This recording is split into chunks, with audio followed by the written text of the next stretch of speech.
Wilson.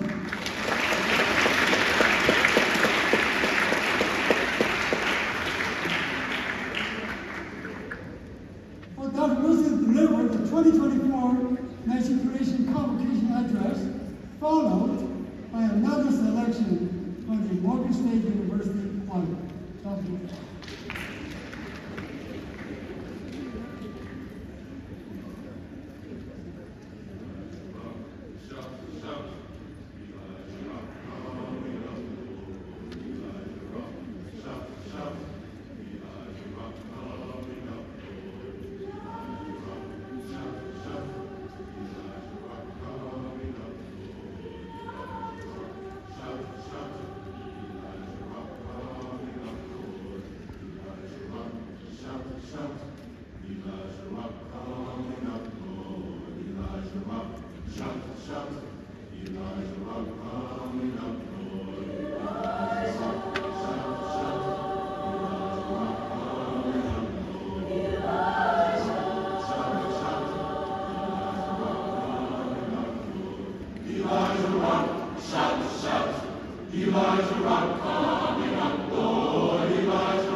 Good morning.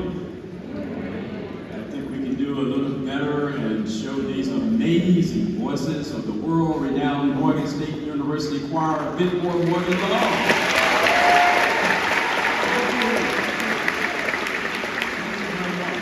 Much appreciation and gratitude to Dr. Eric Conway for an amazing job of leading our students in a way in which they are the ambassadors of Morgan, the ambassadors of Baltimore, the ambassadors of the state of Maryland, the ambassadors of these United States of America across our nation and indeed across the world. Thank you very much, Dr. Conway.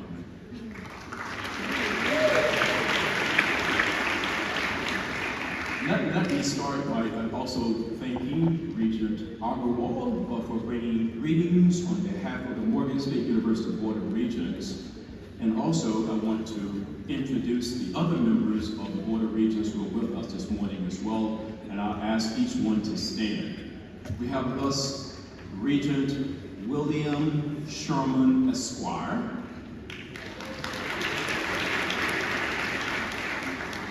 Regent Winston Wilkerson. And our student regent, Senior Jared Patterson. Thank you very much. To the members of the Morgan faculty, to our students, staff, friends, and alumni, and all who are joining us via live stream, I really welcome one and all to Morgan State University. We are particularly pleased this morning to welcome so many new and continuing students who are with us for this special occasion. This Matriculation Convocation signals for thousands of you a new chapter in your lives. You are now college students here at the National Treasure. And you are now in an environment where new challenges and new relationships await you. Some of these relationships will significantly shape how you see yourselves, how you plan for your future, and how you will ultimately conduct yourselves as responsible and enlightened global citizens. And I will tell you, based on my own undergraduate college experience, that you will meet here at the National Treasure so many people who will become your lifelong friends. Our Matriculation Convocation has a long history at Morgan. We typically use these gatherings to celebrate you, to reaffirm our core institutional values, and then to lay before you at the highest level of complexity and simplicity a few of our expectations of you as you matriculate through this university, with the ultimate goal being to, in the vernacular, grab your Morgan sheepskin as you walk across this stage a few years from now. And so let me start by profoundly professing to you that Morgan State University is not some perfunctory diploma meal. Here at this storied university, we value and we celebrate genuine scholarship of the highest order. And we expect you to uphold the fundamental academic values and methodologies that undergird our academic degree programs. Here, we elevate at Morgan the importance of critical thinking. And we expect you, our students, to be skillful producers and evaluators of knowledge. And we fully expect you to be rejectors of that which masquerades as knowledge. At Morgan, simply put, we seek to imbue in our students disciplined minds, minds that cannot be hacked no matter how much you try, and minds that cannot be deceived by false assertions, half-truths, and outright lies. Yes, as you come through this institution, we want you to skillfully interrogate any and all claims to truthfulness and strongly reject the brazen attempts to gaslight huge populations of citizens, particularly during the current political season in which we find ourselves. Furthermore, and perhaps most importantly, we expect you here at Morgan to read, R-E-A-D, and to read a lot. Let me rephrase that. We expect you to read and to read a hell of a lot. Otherwise, if you don't read a hell of a lot, it is going to be difficult to imagine how you can excel here at Morgan and how you can develop those critical thinking skills. Reading is more than running your eyes over a blackboard or mouthing the words on a printed page.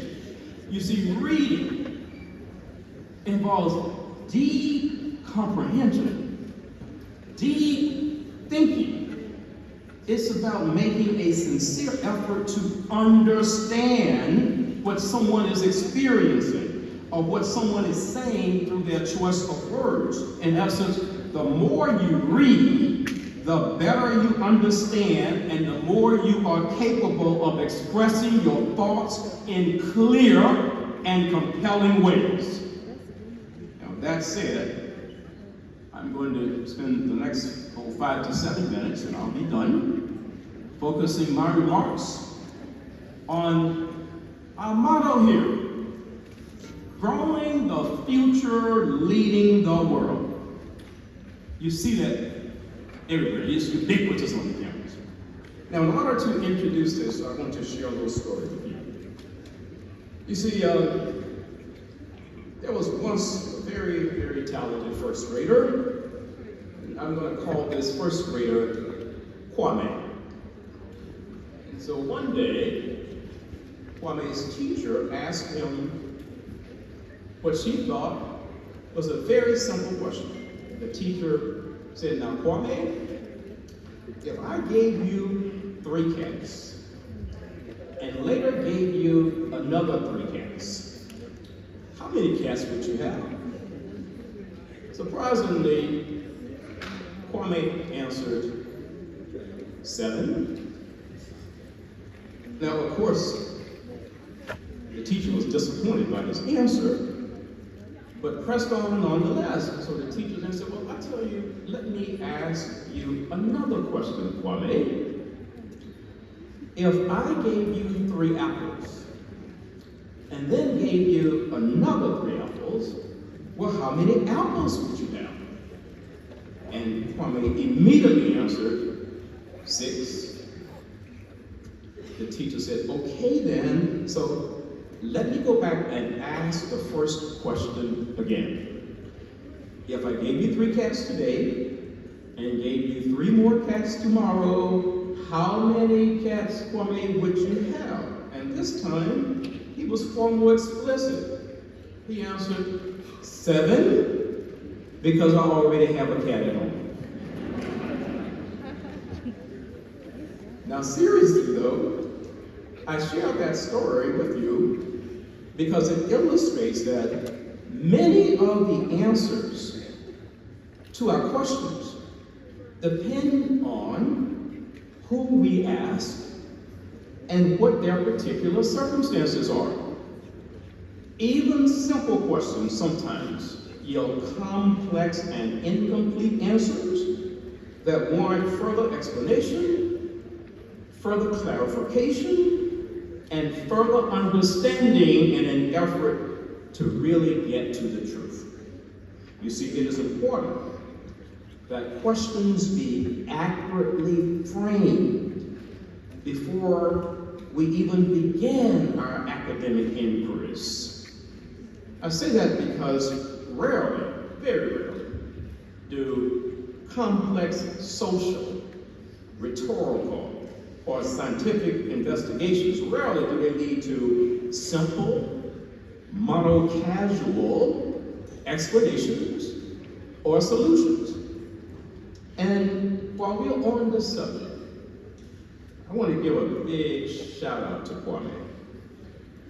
To be sure, he understood his teacher's mathematical question just fine, thank you.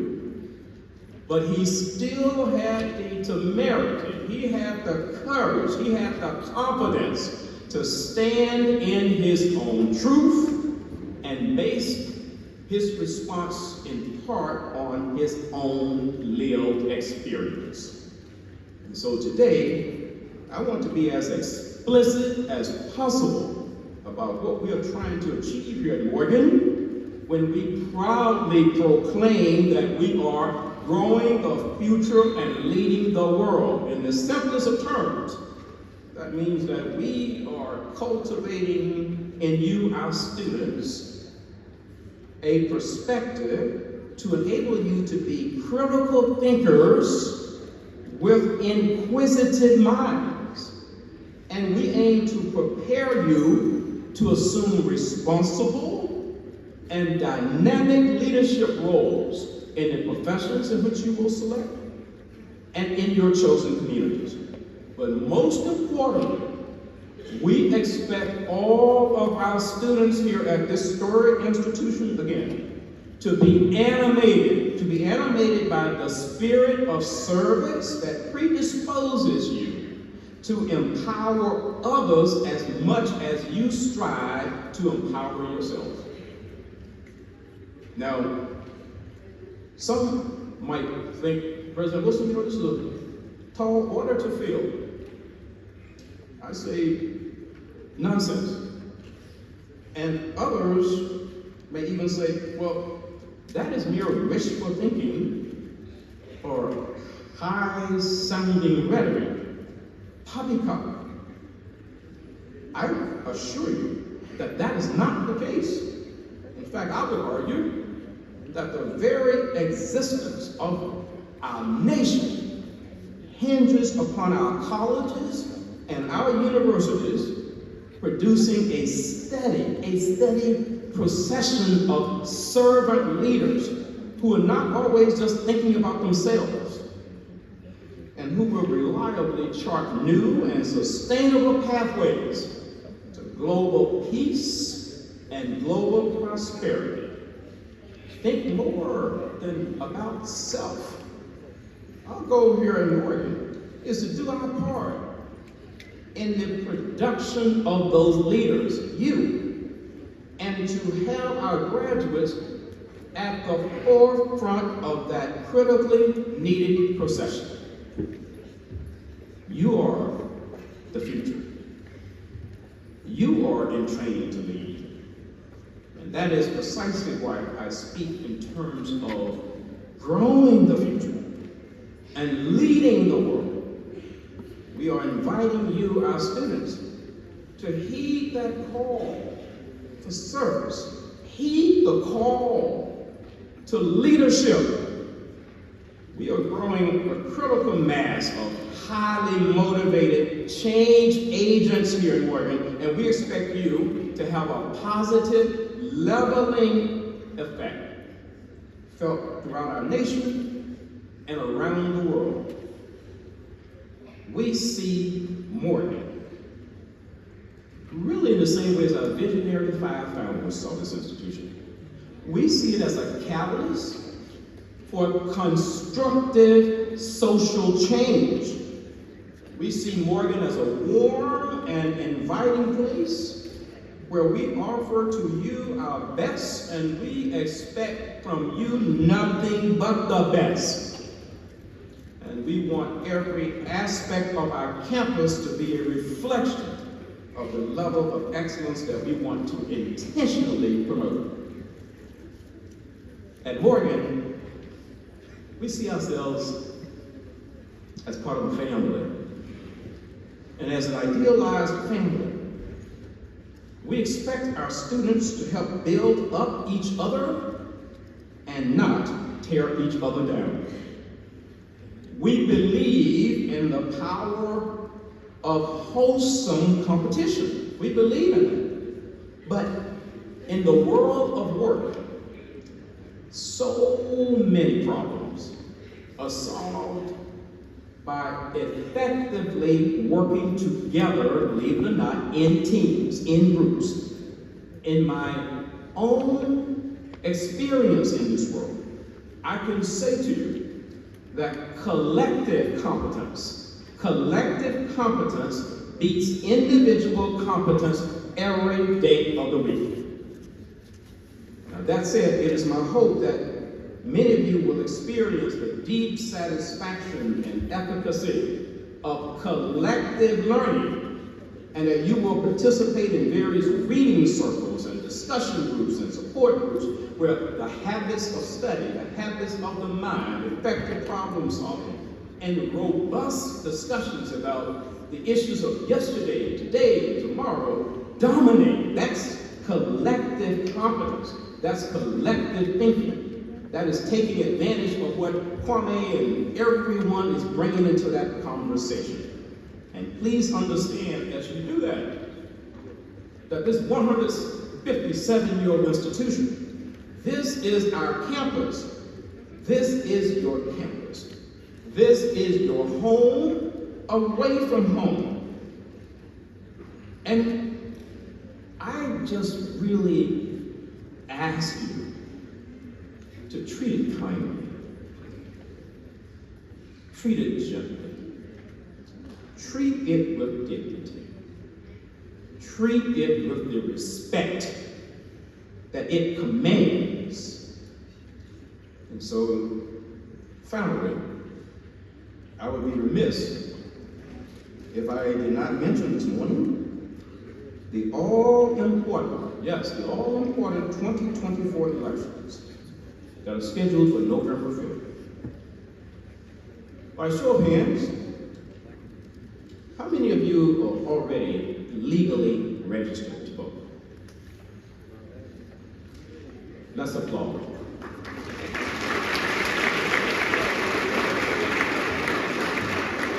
For those who are not legally registered to vote yet, how many of you are making plans to register? Let us know how we can help you. There are about 54 days before this important election that many have deemed one of the most consequential elections in our nation's history. It is one in which the stakes could not be possibly higher. So it is critically important that you fully utilize your critical thinking skills and that you make informed decisions as you enter that voting booth. As young and older adults, we have a sacred duty to participate in this election and to let our voices be heard. After all, voting is a fundamental civil right. And our ancestors fought and died for that right.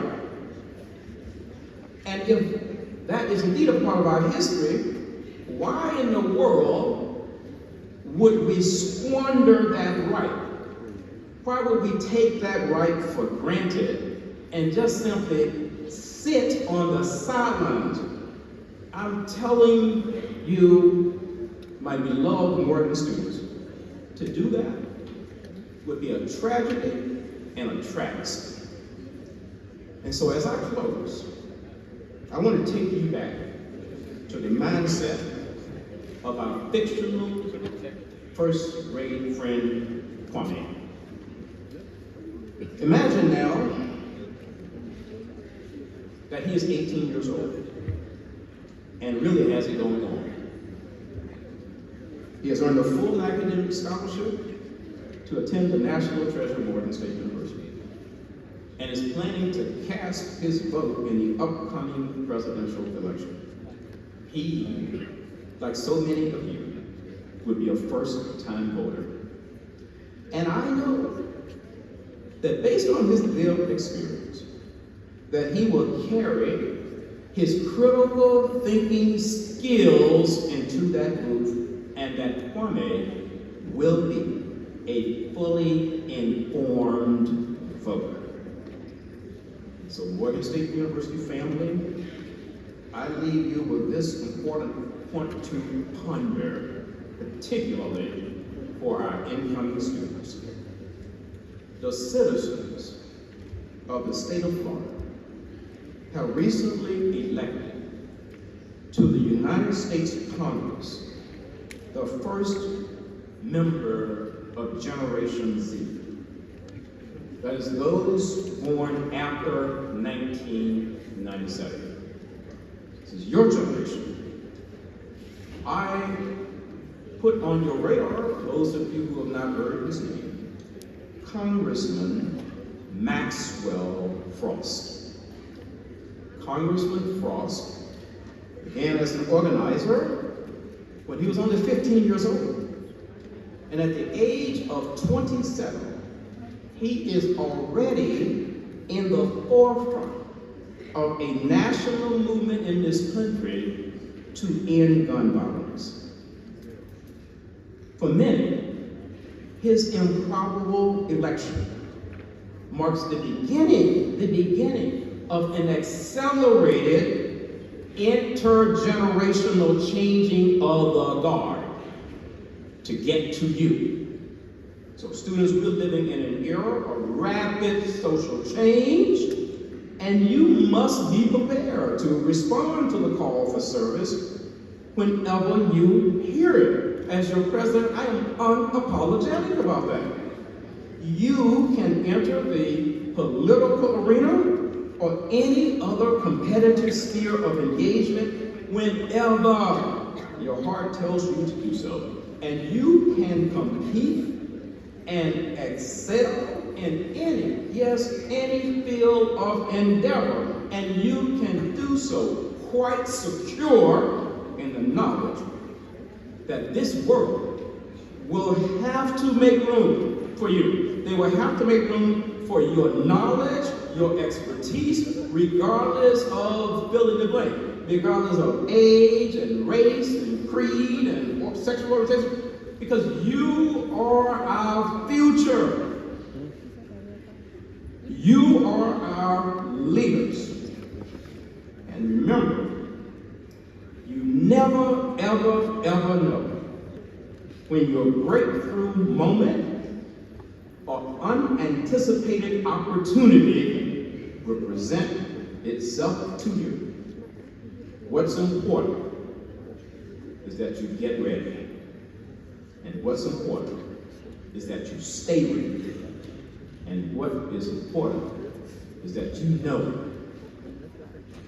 when the door or moment presents itself to you open wide.